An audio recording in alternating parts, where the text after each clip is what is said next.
খবর নাই, মা বাবা জান্নাতি না জাহান্নামী জানারও কোনো খবর নাই।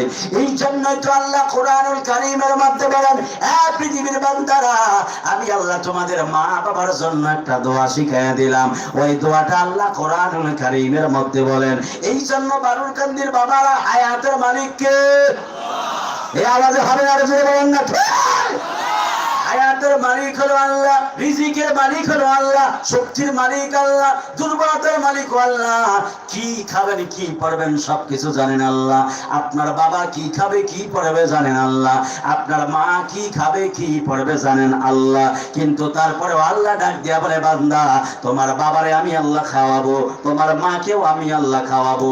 কিন্তু বান্দা তারপরেও আমি আল্লাহ তোমার মা বাবার জন্য একটা দোয়া শিখাইয়া দিলাম। তোমার মা বাবার জন্য তোমরা বেশি বেশি করে পড়বা, রব্বির হামহুমা কামা রাব্বায়ানি সগীরা।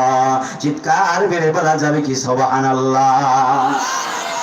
আল্লাহ রাব্বুল আলামিন ডাক দিয়া বললেন,